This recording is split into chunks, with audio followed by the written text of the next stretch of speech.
Hello बच्चा लोग, कैसे हो आप लोग भाई। तो मुझे उम्मीद है आप सब लोगों की पढ़ाई बहुत अच्छे से चल रही होगी। मेरा नाम है प्रभात। क्लास 11 फिजिक्स में हम लोग चैप्टर पढ़ रहे हैं यूनिट्स एंड मेजरमेंट। आज हमारे इस चैप्टर का सेकंड लेक्चर है। आज के लेक्चर में हम लोग बात करेंगे सबसे पहले डिफरेंट यूनिट्स ऑफ वॉल्यूम के बारे में। हमें पता है वॉल्यूम दरअसल में एक डिराइव यूनिट है, ड्राइव फिजिकल क्वांटिटी है, तो इसकी हम लोग यूनिट ड्राइव कर सकते हैं। और वॉल्यूम की एसआई यूनिट्स हमें पता होना बहुत ज़्यादा जरूरी है। वॉल्यूम की वैसे हमें बेसिक यूनिट तो पता होता है कि मोस्टली हम लोग वॉल्यूम अगर लिक्विड का मेजर करते हैं तो लीटर्स में करते हैं, लेकिन जो एसआई यूनिट है वो लीटर नहीं है। एसआई यूनिट के बारे में अगर हम लोग बात करें तो वॉल्यूम की जो एसआई यूनिट निकल कर आती है वो मेरे बच्चे मीटर क्यूब निकल कर आती है। एसआई यूनिट ऑफ वॉल्यूम हमारे पास बन जाएगा मीटर क्यूब। अब हमारे पास वॉल्यूम की इससे भी कई सारी डिफरेंट डिफरेंट यूनिट्स हैं। उन यूनिट्स का भी हमें मीटर क्यूब के साथ रिलेशन पता होना बहुत ज्यादा जरूरी है। क्योंकि मैं आपको एक बात बता दूं, बहुत सारे मतलब जैसे अगर आप पढ़ाई करना स्टार्ट कर चुके हो, न्यूमेरिकल सॉल्विंग में अगर आप इन्वॉल्व हो तो आपको पता है कि बहुत सारे न्यूमेरिकल्स हमारे 9th 10th में भी यूनिट कन्वर्जन की वजह से गलत होते थे। इसीलिए इस पर्टिकुलर टॉपिक को सबसे पहले पढ़ाया जाता है क्लास 11 12 में, ताकि आप यूनिट्स पर स्ट्रॉन्ग कमांड कर पाओ और आगे जो आप क्वेश्चंस वगैरह लगाओ, न्यूमेरिकल्स लगाओ, उनमें कोई सिली मिस्टेक नहीं होनी चाहिए। क्योंकि बार बार अगर यही सिली मिस्टेक करते रहोगे तो आपके कॉन्सेप्ट आने के बावजूद भी मार्क्स नहीं आएंगे, क्योंकि आप वहां पर क्वेश्चन गलत सॉल्व करके आ रहे हो। और स्टेप मार्किंग में तो चलो मार्क्स मिल भी जाएंगे, अगर मान लो ऑब्जेक्टिव क्वेश्चन है और आंसर गलत आ गया तो मार्क्स तो पूरे चले जाएंगे। इसीलिए इन सिली मिस्टेक्स को अवॉइड करने के लिए जरूरी है कि आप यूनिट कन्वर्जन पर बहुत ज्यादा फोकस करो। तो फटाफट हम लोग वॉल्यूम की तो यूनिट हमने मीटर क्यूब समझ ली, इसकी और जो डिफरेंट डिफरेंट यूनिट्स हैं वो भी हम निकाल लेते हैं। अब इसके बाद हम लोग बात करेंगे मीटर क्यूब का सेंटीमीटर क्यूब के साथ क्या रिलेशन है।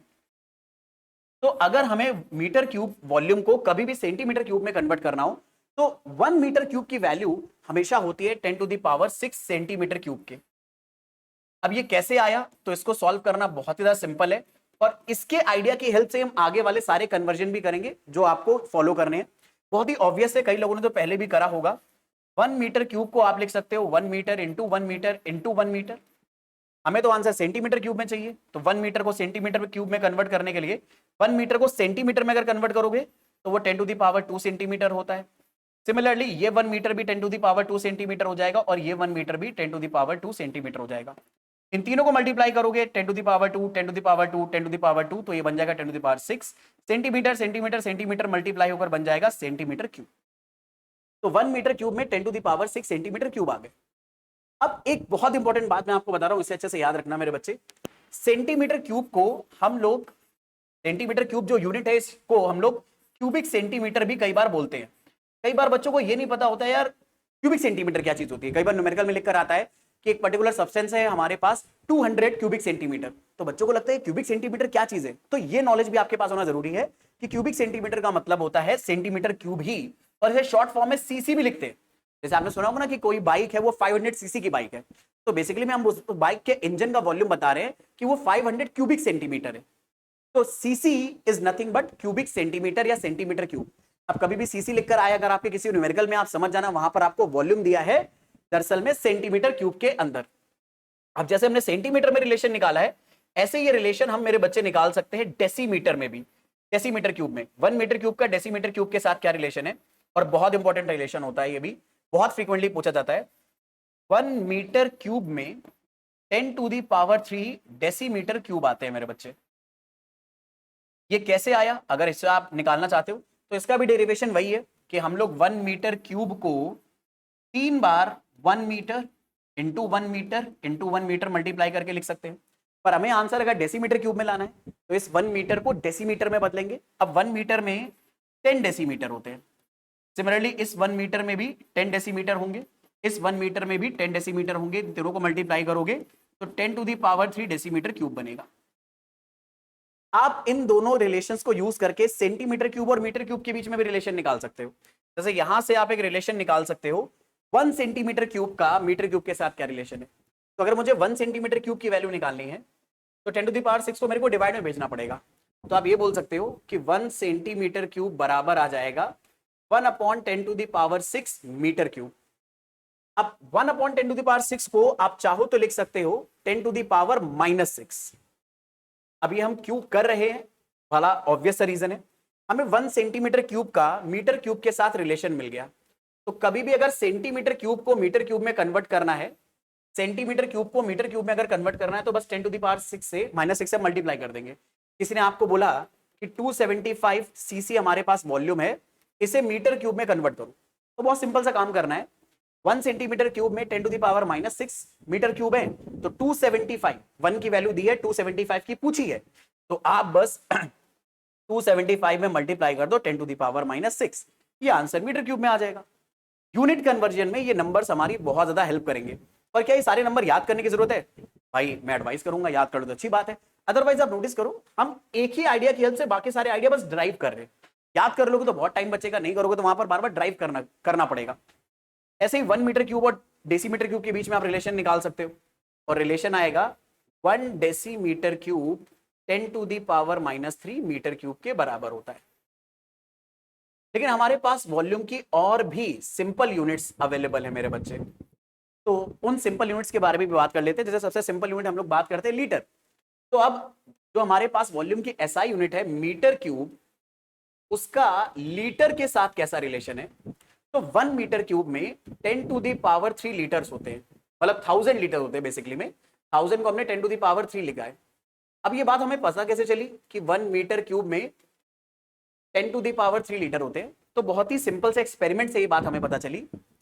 1 मीटर क्यूब अगर हमें कभी वॉल्यूम चाहिए तो हमें एक ऐसा कंटेनर बनाना होगा जिसका लेंथ 1 मीटर है, ब्रेथ 1 मीटर है और हाइट भी 1 मीटर है। तो ये हमने एक क्यूब बना लिया, इसका लेंथ 1 मीटर है, ब्रेथ 1 मीटर है और हाइट 1 मीटर है, तो इसका वॉल्यूम अपने आप में आएगा 1 मीटर क्यूब। अब 1 मीटर क्यूब में 1000 लीटर है, ये कैसे पता चला? जैसे मैंने कहा एक छोटे से एक्सपेरिमेंट से, हमारे पास अगर 1 लीटर की पानी की बोतल है, तो उस 1 लीटर की पानी की बोतल को अगर हम पूरा भर लेंगे तो वॉल्यूम हो जाएगा 1 लीटर। आप उसे इस कंटेनर के अंदर उड़ेल दो। अब अगर आप इस कंटेनर के अंदर उस पानी को, बोतल को उड़ेल दोगे तो इस कंटेनर के अंदर आ जाएगा 1 लीटर वॉल्यूम। अब अगर हम इस कंटेनर को पूरा भर दे पानी से, तो जितना भी वॉल्यूम आएगा वो उतना ही लीटर में हो जाएगा और वो 1 मीटर क्यूब के बराबर होगा। तो अगर हम बोतल से पानी भरते जाएं 1 लीटर की बोतल को पूरा भर के अगर आप बार बार इस कंटेनर को भरने की कोशिश करोगे तो आप देखोगे एक्सपेरिमेंट में आपको ऐसी 1000 बॉटल्स की जरूरत पड़ेगी। यानी आप जब 1000 बॉटल्स के बराबर पानी इसमें पलटोगे तब जाकर कंटेनर का पूरा वॉल्यूम बढ़ेगा। तो एक बार 1 लीटर वॉल्यूम का, सॉरी 1 लीटर बॉटल का वॉल्यूम है 1 लीटर, 1000 ऐसी बॉटल्स अगर आपने ली तो वॉल्यूम हो गया 1000 लीटर, यानी 10 टू द पावर 3 लीटर, और उससे ये कंटेनर भर रहा है और पूरे कंटेनर का वॉल्यूम है 1 मीटर क्यूब, तो 1 मीटर क्यूब आ जाता है 10 टू द पावर 3 लीटर के बराबर। ये आइडिया हमें ऐसे पता चला। बाकी यहां से आप फिर वही कन्वर्जन कर सकते हो मेरे बच्चे कि अगर मुझे 1 लीटर में रिलेशन निकालना है मीटर क्यूब का, तो 10 टू द पावर 3 को आप डिवाइड में भेज दो, तो ये आ जाएगा 10 to the power -3 metre cube. अब यहां पर मैं आपको एक बहुत ही इंपॉर्टेंट बात पर आपका थोड़ा सा ध्यान लेकर जाना चाहूंगा मेरे बच्चे। 1 मीटर क्यूब में 10 to the power 3 decimetre cube भी होते हैं और वही मीटर क्यूब में 10 टू द पावर 3 लीटर होते हैं। तो अगर इस इक्वेशन की और इस इक्वेशन का लेफ्ट हैंड साइड बराबर है तो राइट हैंड साइड भी बराबर होगा, यानी 10 to the power 3 decimetre cube 10 to the power 3 litre के बराबर होगा। और अगर हम लोगों ने 10 to the power 3 decimetre cube को 10 टू दी पावर 3 लीटर के बराबर कर दिया, तो 10 टू दी पावर 3 से 10 टू दी पावर 3 कैंसिल और यहां पर दोनों वैल्यूज आ जाएंगी 1। यहां से रिजल्ट मिलेगा 1 डेसीमीटर क्यूब 1 लीटर के बराबर होता है। ये एक बहुत ही इंपॉर्टेंट रिलेशन है और रिलेशन हमारा ये निकल कर आया है 1 लीटर में 1 डेसीमीटर क्यूब होते हैं। यानी अगर कभी लीटर से डेसीमीटर क्यूब में कन्वर्जन करना हो तो आपको कन्वर्जन करने की जरूरत नहीं है। वॉल्यूम डेसीमीटर क्यूब में जितना होता है उतना ही लीटर में होता है। जैसे एग्जाम्पल के तौर पर अगर आपसे कोई पूछे 2.5 डेसीमीटर क्यूब वॉल्यूम में कितने लीटर है, तो न्यूमेरिकल वैल्यू सेम ही रहेगी, ये चेंज नहीं होगी मेरे बच्चे। ये आइडिया मुझे उम्मीद है आप लोगों को बड़े आराम से पकड़ में आया होगा। तो ये तो हम लोगों ने लीटर और डेसीमीटर क्यूब के बीच में रिलेशन देख लिया। ऐसे ही हमारे पास लीटर और मिलीलीटर के बीच में भी रिलेशन है, तो वो रिलेशन मैं यहां पर आपके सामने मेंशन कर देता हूं। 1 लीटर में हमारे पास 1000 मिलीलीटर होते हैं मेरे बच्चे। अब जरा समझना, अगर 1 लीटर में 1000 मिलीलीटर होते हैं तो इस 1 लीटर की जगह अगर मैं 1000 मिलीलीटर यहां डाल दूं तो 1 मीटर क्यूब में 10 टू दी पावर 6 मिलीलीटर हो जाएंगे। मैंने जो बात बोली है वो ये कि मैं 1 लीटर की वैल्यू यहां पर अगर डाल दूं तो हमारे पास 10 टू दी पावर 3 ऑलरेडी लिखा हुआ है, मल्टीप्लाई में आ जाएगा 10 टू दी पावर 3 ml, तो ये रिजल्ट आएगा 10 टू दी पावर 6 ml। तो 1 मीटर क्यूब में हमें रिजल्ट मिल गया 10⁶ ml। अब ये कन्वर्जन मैंने क्यों करा है? पहली बात तो यूजफुल है, सीधे मीटर क्यूब को ml में कन्वर्ट कर देगा। दूसरा, अगर आप चाहो तो 1 ml में कितने मीटर क्यूब होंगे ये भी निकाल सकते हो। 10⁶ इधर डिवाइड में जाएगा तो 10⁻⁻6 बन जाएगा। लेकिन ये कन्वर्जन करना क्यों जरूरी था? आपको एक इंपॉर्टेंट बात ऑब्जर्व कराने के लिए। 1 मीटर क्यूब में 10⁶ ml है। सिमिलरली 1 मीटर क्यूब में 10⁶ सेंटीमीटर क्यूब है। तो अगर इस इक्वेशन का और इस इक्वेशन का लेफ्ट हैंड साइड बराबर है तो राइट हैंड साइड भी बराबर होगा, यानी 10⁶ ml 10⁶ सेंटीमीटर क्यूब के बराबर होगा। और ये दोनों नंबर अगर बराबर आ रहे हैं तो इसका मतलब यहां से बिल्कुल लीटर डेसीमीटर क्यूब की तरह हम एक और रिलेशन निकाल सकते हैं कि 1 ml ही 1 सेंटीमीटर क्यूब होता है। यानी जैसे अगर आपको बोला गया है कि हमारी बाइक 500 सीसी की है तो इसका मतलब है उसके इंजन का वॉल्यूम 500 क्यूबिक सेंटीमीटर है, यानी सेंटीमीटर क्यूब है 500 और उतना ही ml में भी होगा 500 ml। तो वो बाइक का जो वॉल्यूम है सिलेंडर उस बाइक के इंजन का जो वॉल्यूम है वो 500 ml है। ये आप ऐसे कंपेयर कर सकते हो। और वॉल्यूम जितना ज्यादा होगा फ्यूल बर्निंग उतनी ही ज्यादा होगी और पावर डिलीवरी उस बाइक से उतनी ज्यादा होगी। इसलिए ज्यादा सीसी की जो बाइक्स होती है उनकी पावर डिलीवरी ज्यादा होती है। तो I am pretty much sure ये वॉल्यूम के डिफरेंट यूनिट्स आपको पकड़ में आई है। अब एक दो क्वेश्चन कर लेते हैं ताकि हमें पता चल जाए कि ये टॉपिक हमें पकड़ में आ गया। और बड़े आराम से करेंगे, कोई जल्दबाजी नहीं, बस हमें कन्वर्जन सीखना है, ठीक है। और बहुत सिंपल सिंपल सा है, मुझे भरोसा है आप बड़े आराम से कर लोगे। फर्स्ट पार्ट है, अगर मान लो मैं आपसे बोलूं कि 250 ml को आप कन्वर्ट करो मीटर क्यूब में, तो मुझे भरोसा है बड़े आराम से कर लोगे। अभी अभी मैंने आपको बताया 1 ml 10⁻⁻6 मीटर क्यूब होता है। तो 1 ml की वैल्यू अगर 10⁻⁻6 मीटर क्यूब है तो 250 ml की वॉल्यूम निकालना है। अगर हमें तो 1 की वैल्यू दी है, 250 की निकालनी है, तो 250 में आप मल्टीप्लाई कर दो 10⁻⁻6 से, यह आंसर हो गया। सिमिलरली अगर मान लीजिए मैंने आपको दिया हुआ है कि आपके पास 3.5 लीटर वॉल्यूम है, इसे मीटर क्यूब में कन्वर्ट करो, तो ये भी बहुत सिंपल है। 3.5 लीटर को अगर मीटर क्यूब में कन्वर्ट करना है तो लीटर और मीटर क्यूब में कैसा रिलेशन है? 1 लीटर में 10⁻⁻3 मीटर क्यूब होते हैं। 1 लीटर की वैल्यू हमें पता है, 3.5 की पूछी है तो 3.5 को आप इसमें मल्टीप्लाई कर दो। अब ये सब यूनिट कन्वर्जन फिजिक्स में तो आपके लिए काम करेंगे करेंगे, बट केमिस्ट्री में भी करेंगे, क्योंकि जब आप कॉन्सेंट्रेशन टर्म्स पढ़ते हो तो कॉन्सेंट्रेशन टर्म्स में इस तरह के कॉन्सेप्ट्स का बहुत ज्यादा यूज आता है। तो वॉल्यूम का जो कन्वर्जन है वो आपको अच्छे से पकड़ में आया। अगली जो यूनिट है जो आपको अभी सीख लेनी है वो है प्रेशर की डिफरेंट यूनिट्स। अब प्रेशर भी एक तरह की ड्राइव क्वांटिटी है और अगर हम उसकी यूनिट ड्राइव करनी है तो फॉर्मूले से कर सकते हैं। प्रेशर का फॉर्मूला होता है फोर्स अपॉन एरिया। तो अगर मुझे प्रेशर की यूनिट निकालनी है, एसआई यूनिट ऑफ प्रेशर, तो फोर्स की एसआई यूनिट होती है न्यूटन, एरिया की होती है मीटर स्क्वायर, डिनोमिनेटर में है तो न्यूटन पर मीटर स्क्वायर आएगा, और न्यूटन पर मीटर स्क्वायर को ही मेरे बच्चे हम लोग बोलते हैं पास्कल। अब बहुत सारे बच्चे ऐसा सोच रहे होंगे कि यहां पर प्रेशर की जब यूनिट बताई जा रही है तो इस स्लाइड पे ये पिचकी हुई बोतल क्या कर रही है? दरअसल में इस पिचकी हुई बोतल से मैं आपको एक कॉन्सेप्ट बताना चाहता हूं, और वो कॉन्सेप्ट ये है कि हमारे आसपास की जो सराउंडिंग है ना, वो हमारे बिना ऑब्जर्व करे भी हम पे डायरेक्ट प्रेशर लगा रही है। जैसे मैं जिस रूम में खड़ा हूं या आपके लिए वीडियो रिकॉर्ड कर रहा हूं, इस रूम में जितनी भी एयर है, ये एयर मेरी बॉडी पे एक प्रेशर लगा रही है। हालांकि मेरी बॉडी ये प्रेशर महसूस नहीं कर पा रही है। उसके पीछे रीजन ये है कि हमारी ब्लड वेन्स के अंदर जो ब्लड दौड़ रहा है वो भी हमारी बॉडी पर प्रेशर लगाता है। ब्लड प्रेशर लगाता है बाहर की तरफ और एटमॉस्फेयर प्रेशर लगा रहा है अंदर की तरफ, और ये दोनों प्रेशर एक दूसरे को कैंसल आउट कर देते हैं, इसलिए हमारी बॉडी को वो प्रेशर फील नहीं होता। लेकिन उसी का उल्टा अगर आप पानी के अंदर तैरने चले जाओ या अगर आपके ऊपर आपका कोई दोस्त लद जाए तो होगा क्या? आपकी बॉडी पर सराउंडिंग जितना प्रेशर लगा रही है उससे ज्यादा प्रेशर बढ़ जाएगा, पर हमारी ब्लड वेसल्स अभी भी उतना ही प्रेशर लगाएंगी। ब्लड वेसल्स मोस्टली सराउंडिंग के प्रेशर के बराबर ही प्रेशर लगाती होती है, अगर आप में अगर कोई और गड़बड़ वहां पर नहीं है तो, ठीक है। तो अब होगा क्या, जैसे ही आपकी बॉडी को लगेगा आपके ऊपर और ज्यादा प्रेशर आ गया तो वो महसूस होने लगेगा आपको, चाहे पानी के अंदर डाइव करो आप, चाहे आपके ऊपर चार लोग लद जाएं। तो इसलिए आप मतलब ये बात समझना जरूरी है कि सराउंडिंग हमारे ऊपर प्रेशर लगाती रहती है। तो अब इस बॉटल की हेल्प से मैं उस प्रेशर को कैसे समझाना चाह रहा हूं। तो नॉर्मली अगर आप कोई भी हल्की फुल्की प्लास्टिक की बोतल लोगे तो खाली बोतल अगर है तो उसके अंदर भी गैस भरी होगी। मैं इस पर्टिकुलर इमेज से आपको यह बताना चाहता हूं कि सराउंडिंग भी दरअसल में हर जगह पर प्रेशर लगाती है।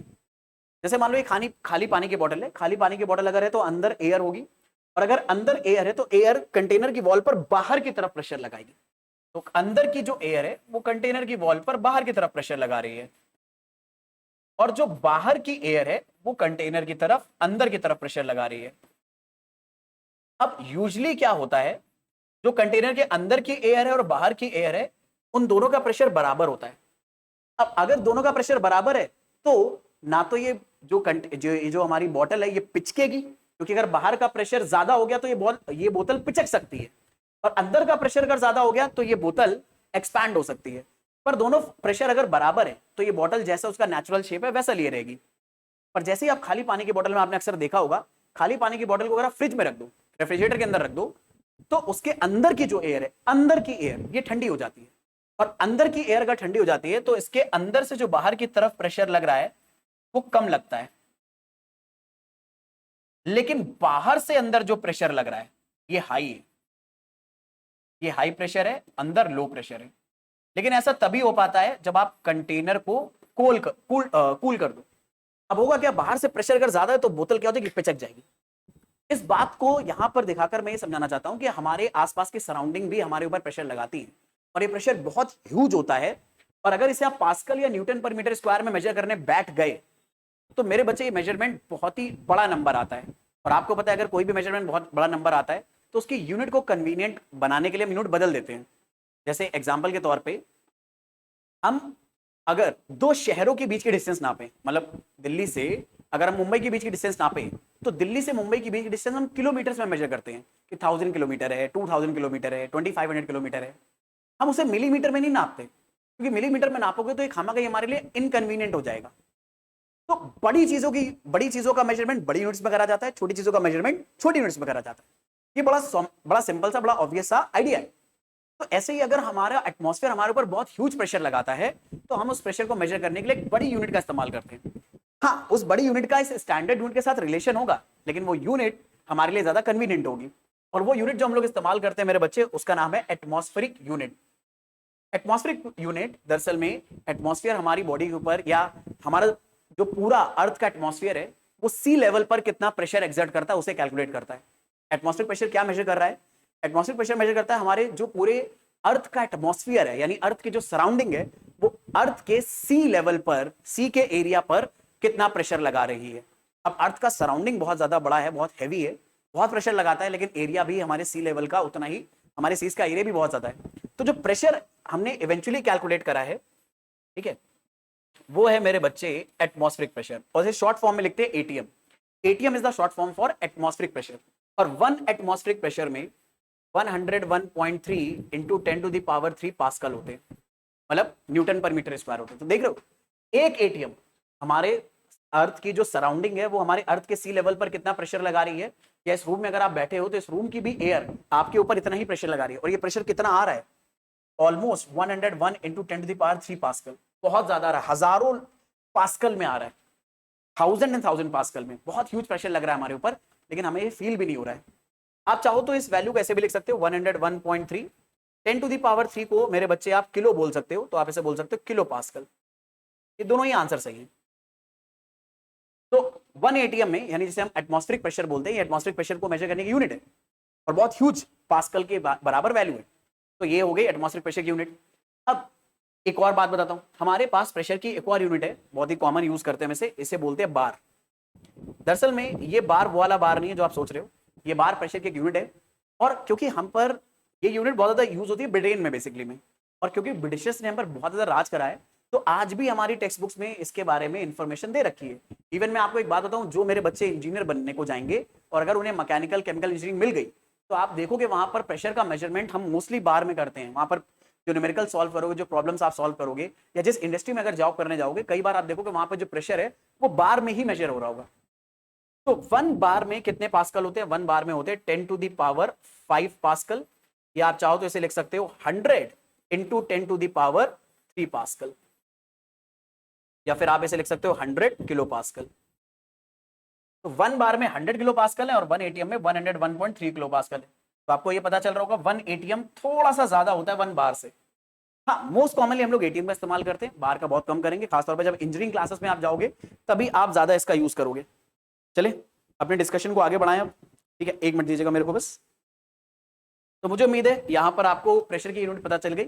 अच्छा, प्रेशर की दो और बड़ी कॉमन यूनिट्स हैं जो हम लोग इस्तेमाल करते हैं। एक यूनिट है एमएम ऑफ मर्करी।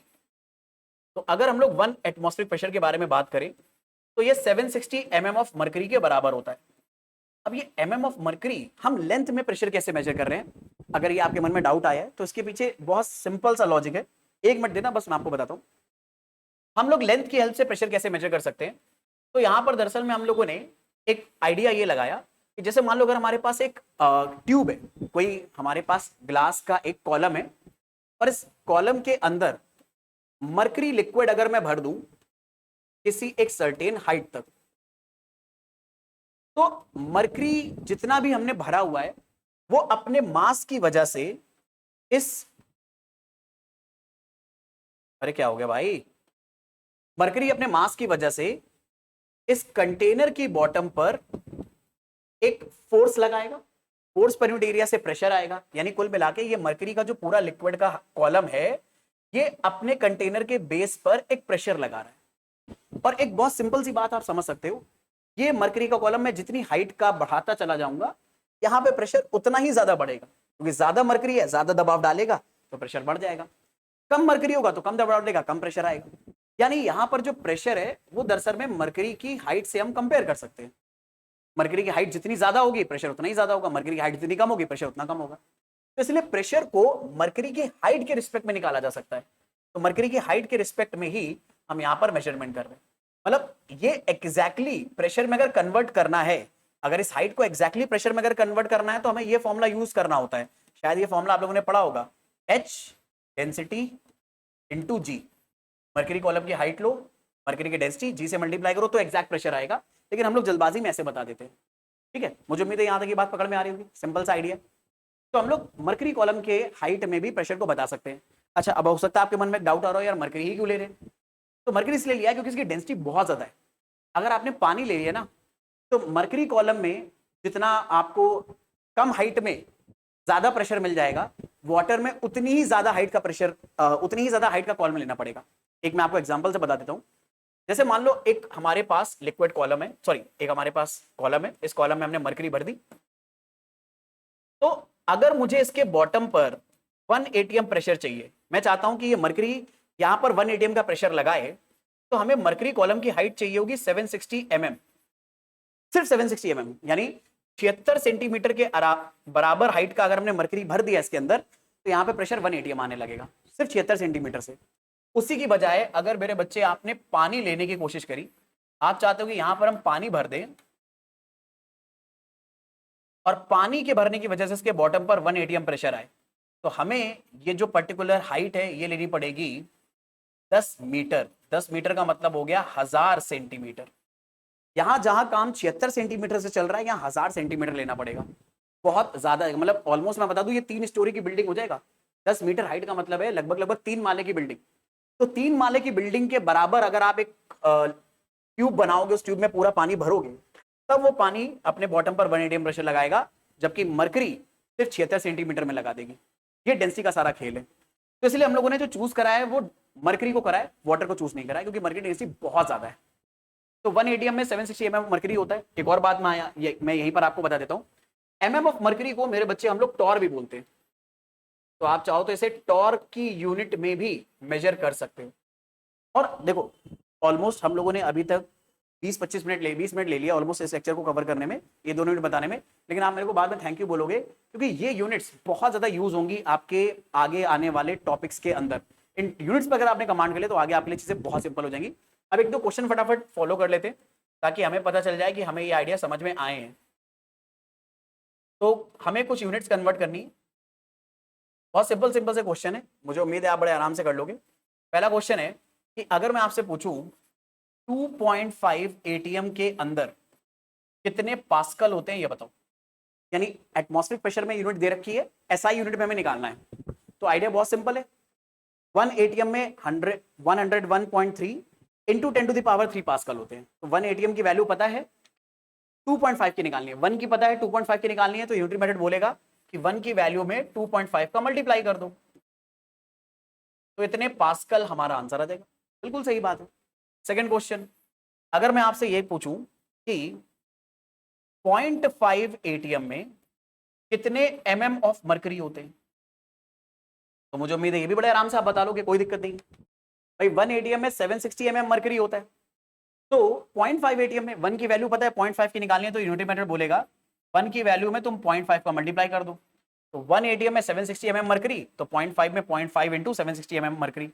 0.5 का मतलब होता है मोटा माटी तौर पे 0.5 में से डेसिमल हटाया, नीचे 10 आया, 10 से 10 कैंसिल, आप इसको मल्टीप्लाई कर लेना, 5 6 30, कैरी हुआ 3, 5 7 35, 35 एंड 3 80, तो 38 सॉरी आ गया, तो ये आ गया 38 mm of 380 mm of mercury, यानी 0.5 एटीएम में 380 mm ऑफ मरकरी होगा, मतलब बेसिकली में हाफ हो जाएगा।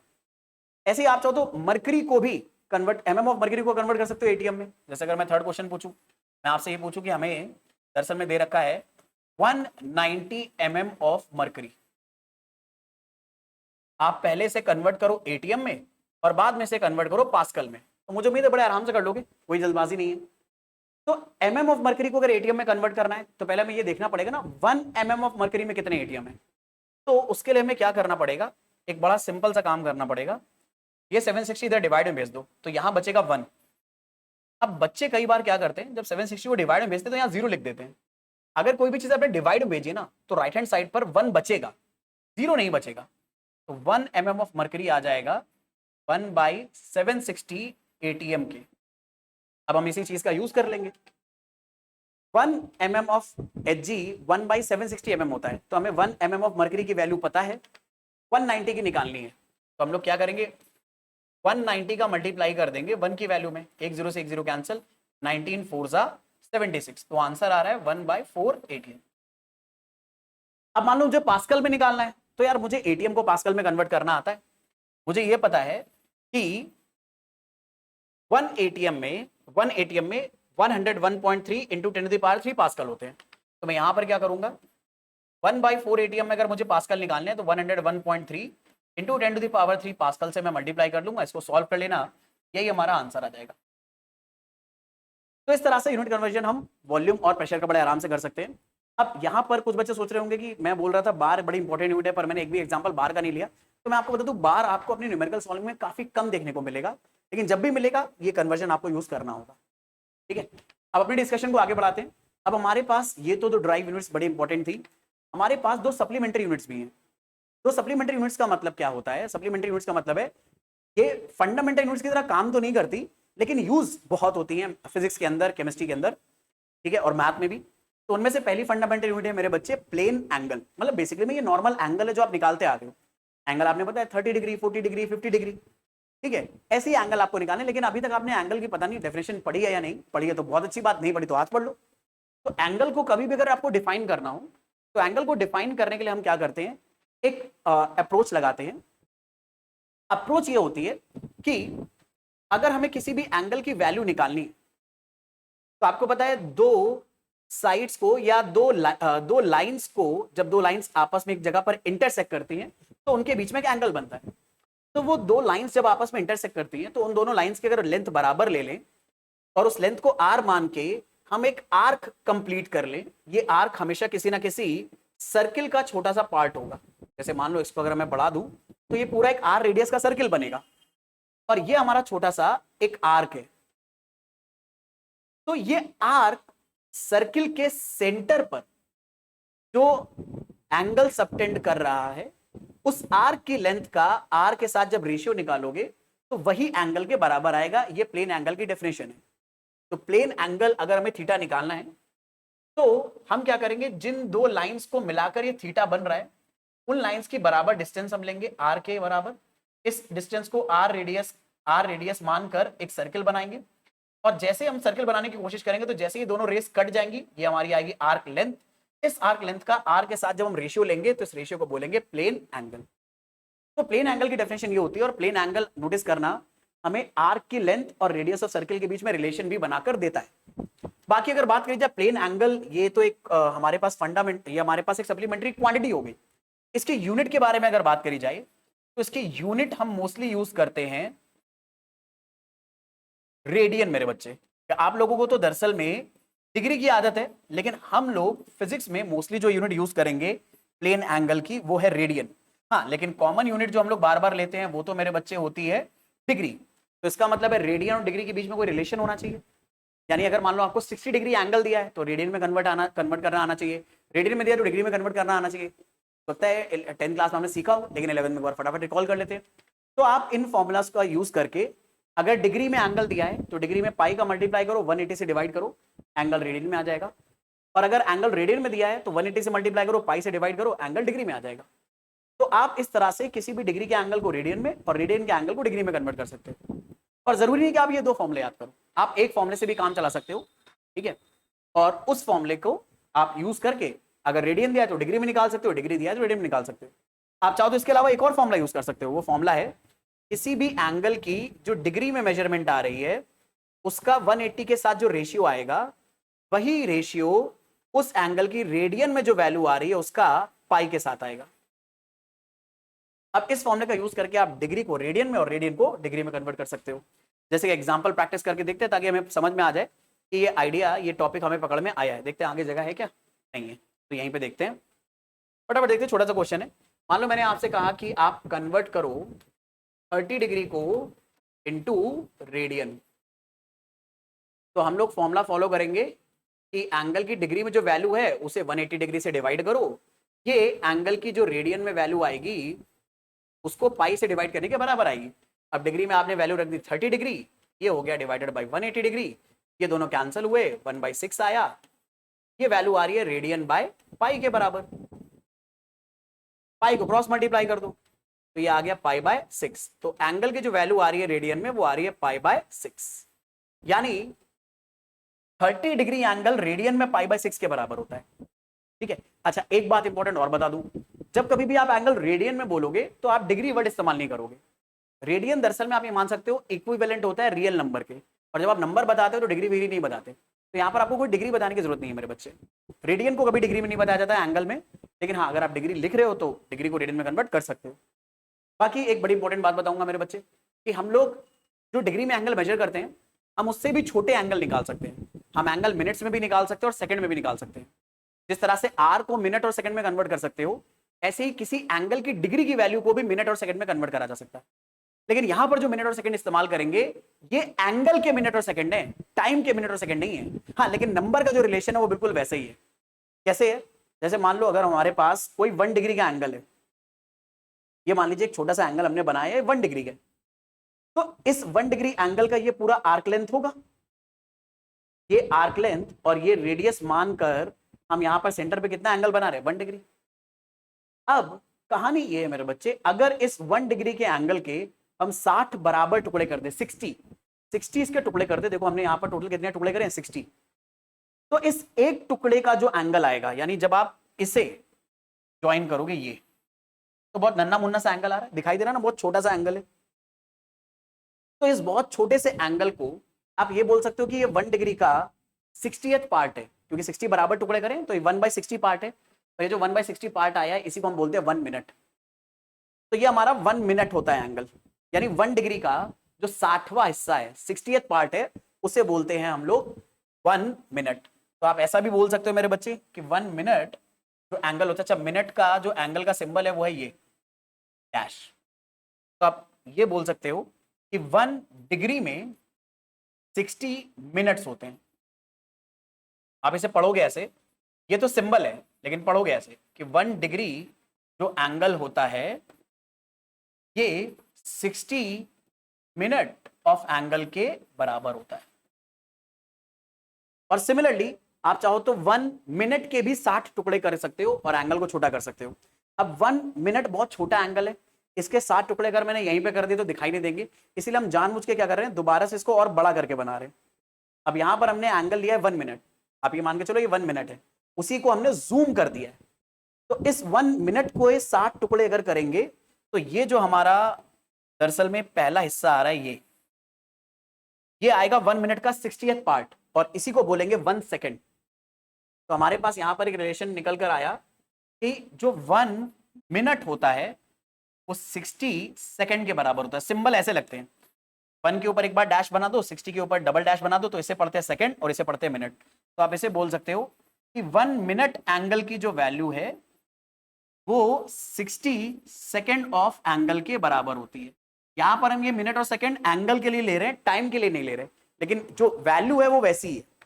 ठीक है, चलिए अपनी कहानी को आगे बढ़ाएं। तो जैसे आपने अभी तक टाइम के साथ क्वेश्चन करते थे कि अगर आपको एक टाइम दिया है 2.5 आर, तो आप इसे कन्वर्ट करो आर और मिनट में, ये करना आता था ना। तो हम कैसे करते थे, 2.5 आर का मतलब होता था 2 आर प्लस 0.5 आर, और रूल ये होता था कि जो भी नंबर डेसिमल में आ रहे हैं उन्हें हमें इंटीजर में कन्वर्ट करना होता था, और वो जो इंटीजर कन्वर्ट होंगे वो उससे छोटी वाली यूनिट में हो जाएंगे, क्योंकि आप इसको चेंज कर रहे हो ना।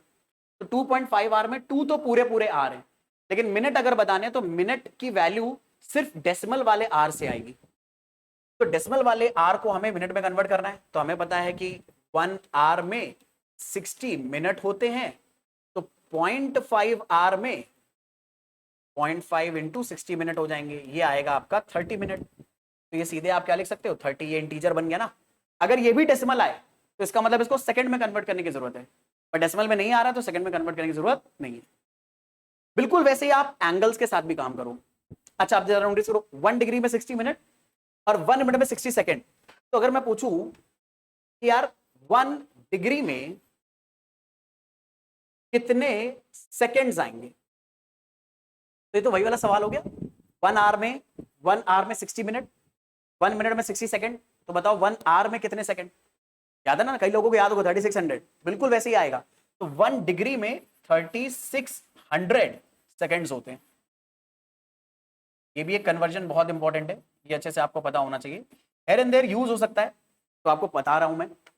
तो फटाफट, अगर मान लो मुझे एक वैल्यू, एक एंगल दिया है 60 डिग्री, 35 मिनट और 15 सेकेंड, और मुझे इसे पूरा कन्वर्ट करना है डिग्री में। मैं चाहता हूं आंसर डिग्री में आए सिर्फ, तो डिग्री में कैसे कन्वर्ट करेंगे, ये कन्वर्जन आपको अच्छे से पता होना चाहिए। तो बेटा 60 डिग्री तो ऑलरेडी डिग्री में है, हमें तो सिर्फ कन्वर्ट कैसे करना है, 35 मिनट और 15 सेकेंड को।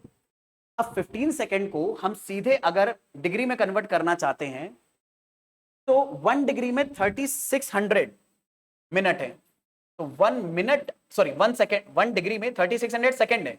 तो 3600 को अगर इधर डिवाइड करें तो 1 सेकेंड के अंदर 1/3600 मिनट डिग्री हो जाएंगे।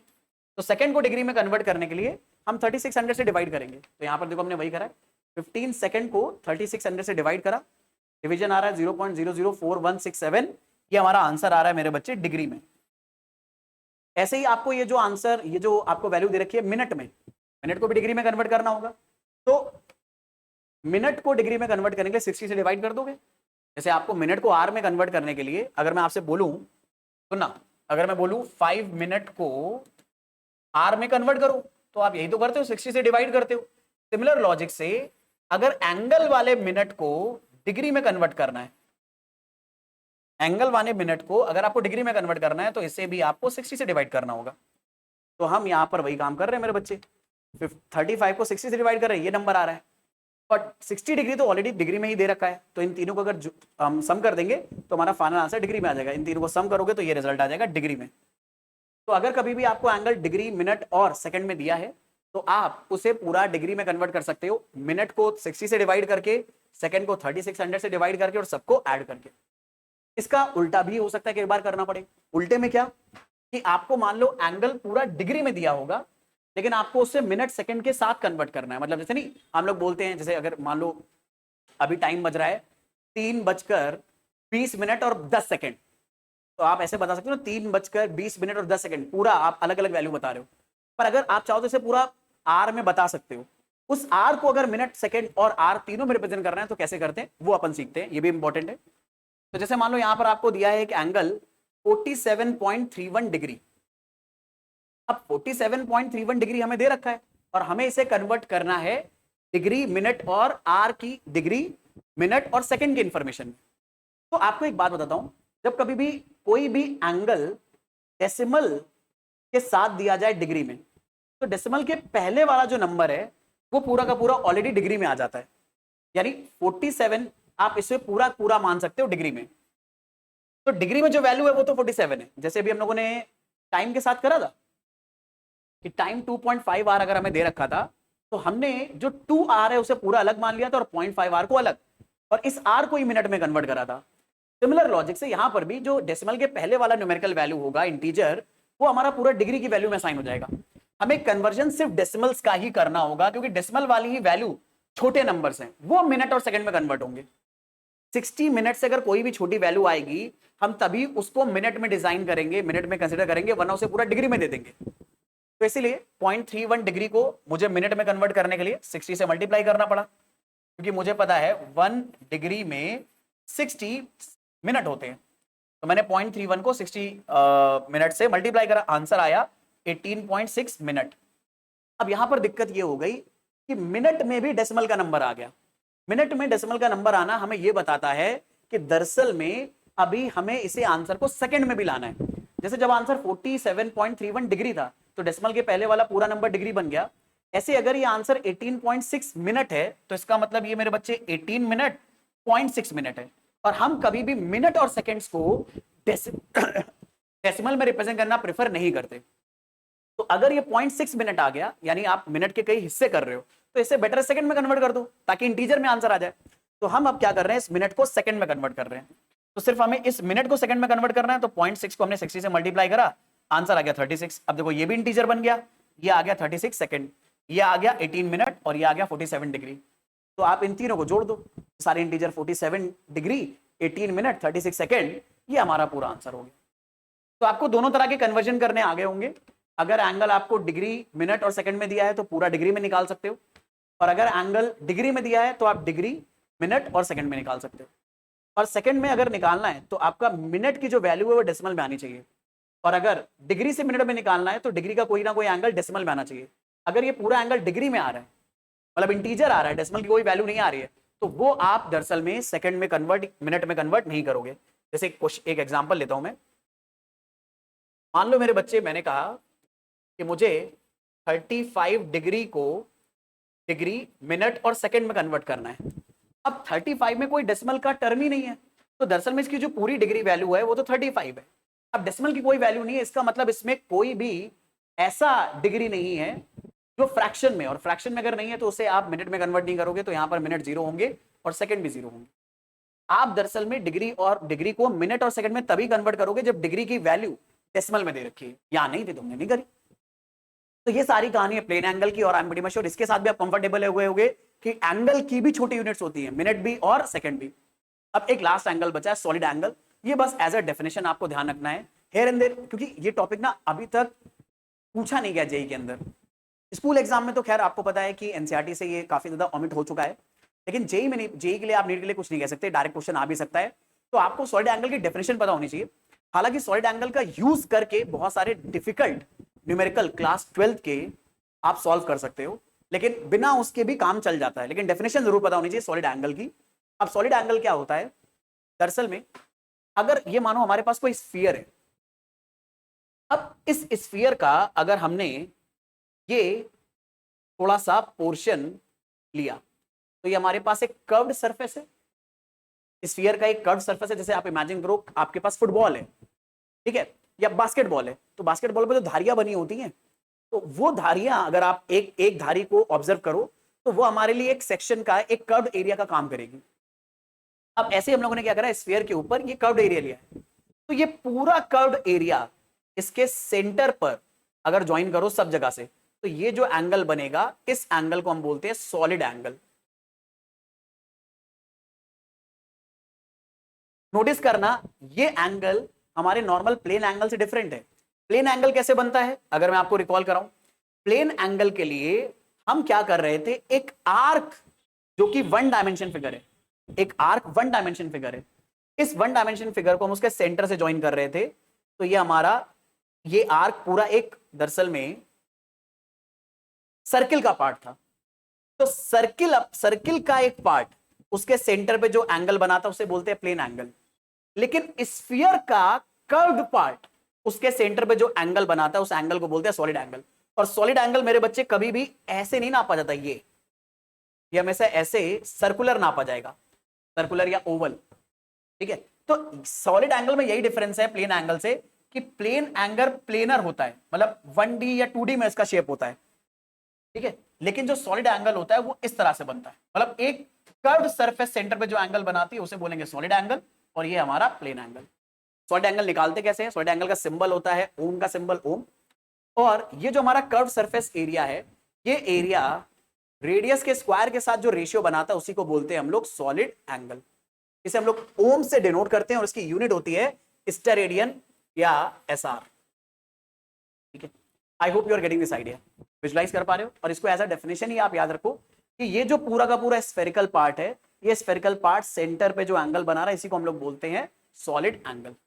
और ये सॉलिड एंगल अगर अज्यूम करना है तो आप नोटिस करो, जैसे कोन देखा है आपने, कोन, बर्थडे हैट, ठीक है, बर्थडे हैट्स जो होती हैं, तो बर्थडे हैट में एकदम लास्ट में एक सर्कुलर रिंग सी बनती है, तो वो सर्कुलर रिंग जो लास्ट वाले पॉइंट के साथ सिचुएटेड है, आप उस सर्कुलर रिंग को बोल सकते हो उस पूरी हैट का सॉलिड एंगल। लेकिन कोन का तो प्लेनर एंगल भी होता है, जैसे नोटिस करो ये कोन है, अब कोन के पॉइंट को अगर आप कोन के रेडियस के साथ ज्वाइन कर दोगे तो ये हमें मिलेगा एक प्लेन एंगल। देखो ये आर्क का एक छोटा सा पार्ट है, ये प्लेन एंगल है, इस प्लेन एंगल की वैल्यू है अल्फा। लेकिन ये कोन का जो सर्कुलर रीजन है, ये इसके सेंटर पे जो पूरा एंगल बना रहा है ऐसे सर्कुलर एंगल, ये जो सर्कुलर एंगल आता है इसको मेरे बच्चे बोलेंगे सॉलिड एंगल। और इस तरह से जो वन, मतलब इस तरह से मतलब 2 डायमेंशन में एंगल आता है, सॉरी ये जो 1 डायमेंशन का एंगल है इसे हम बोलेंगे प्लेन एंगल।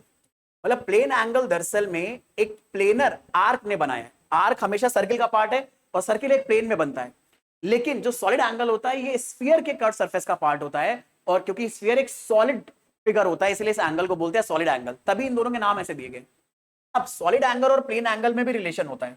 मान लो सेम टाइप, मतलब सेम कोन या सेम कर्व एरिया जो हमारे सेंटर पर सॉलिड एंगल बना रहा है ओ, और अगर हम उसको ज्वाइन कर दें उसकी रेडियस के साथ और प्लेन एंगल बना ले अल्फा, तो इस ओम और इस अल्फा के बीच में रिलेशन होता है ओम is equal to 2 pi 1 minus cos alpha, और यूनिट आएगी स्टेरेडियन, क्योंकि ओम हमें निकालना है ना, ओम तो स्टेरेडियन में नापना है, ओम हमने नाप लिया स्टेरेडियन। अब आपको ये बस फॉर्मूले ही याद करने होते हैं, यही फॉर्मूले हमारे लिए काफी यूजफुल होते हैं। देखो मैंने अपनी तरफ से कोशिश करी विजुलाइज कराने की आपको, और मैं समझ सकता हूं कि पहली बार में विजुलाइज करना थोड़ा सा मुश्किल होता है आपको, तो इसीलिए आप थोड़ा सा आराम से ध्यान दो कि मैं बोल क्या रहा हूं। ये जो पूरी कर्व्ड एरिया है, ये पूरा कर्व्ड एरिया सब जगह से आपको उसको ज्वाइन करना है, ठीक है। तो सब जगह से इसको ज्वाइन करोगे तो यहां पर जो इन सारे रीजन के बीच में एंगल बना हुआ मिलेगा, इस एंगल को बोलते हैं हम सॉलिड एंगल। और इसकी वैल्यू आएगी, ये जो कर्व्ड एरिया है उसका उस एरिया को डिवाइड कर दो आप इस स्फीयर के रेडियस के स्क्वायर से, तो सॉलिड एंगल आएगा, यूनिट आएगी स्टेरेडियन। और आप चाहो तो इसे सीधे एक पॉइंट से भी ज्वाइन कर सकते हो तो प्लेनर एंगल बनेगा, क्योंकि ये एक आर्क बन गई। अब ये अगर आर्क बन गई, देखो ये पूरी आर्क बन रही है और ये पूरा एरिया बन रहा है, ज्यादा मेसी हो गया है इसलिए मैं इतना मेसी करना नहीं चाह रहा, ठीक है। तो ये जो आर्क है, ये आर्क कोई ना कोई एंगल बनाएगी और इस एंगल को हम बोल सकते हैं प्लेनर एंगल। तो प्लेन एंगल अगर अल्फा बना तो अल्फा का इस ओम के साथ क्या रिलेशन आएगा, 2 pi 1 minus cos alpha steradian. और प्लेन एंगल की जो टोटल वैल्यू होती है 2 पाई होती है, लेकिन जो हमारे स्टेरेडियन की टोटल वैल्यू होती है मेरे बच्चे वो होती है 4 पाई। अगर आपसे कोई पूछे कि जो हमारा टोटल एंगल आएगा सॉलिड एंगल, तो सॉलिड एंगल की टोटल वैल्यू किसके लिए आएगी, जब आप ये कर्व्ड एरिया स्फीयर पे छोटा ना लेकर पूरा स्फीयर ले लो। तो अगर पूरा स्फीयर लोगे तो मेरे बच्चे जो सॉलिड एंगल आएगा, ठीक है। तो अगर आपसे कोई पूछे सॉलिड एंगल स्फीयर का कितना होता है, तो ये इंफॉर्मेशन के तौर पे आपको याद होना चाहिए, सॉलिड एंगल ऑफ स्फीयर आता है मेरे बच्चे 4 पाई। जबकि अच्छा स्फीयर क्योंकि सॉलिड एंगल बनाते हैं इसलिए स्फीयर का सॉलिड एंगल लेते हैं, सर्किल प्लेनर एंगल बनाते हैं इसलिए सर्किल का प्लेन एंगल लेते हैं। तो अगर सर्किल के प्लेन एंगल के बारे में बात करी जाए, अगर मैं आपसे पूछूं प्लेनर एंगल ऑफ सर्किल, पूरे सर्किल का प्लेन एंगल कितना होगा, तो पूरे सर्किल का प्लेन एंगल आता है मेरे बच्चे 2 पाई।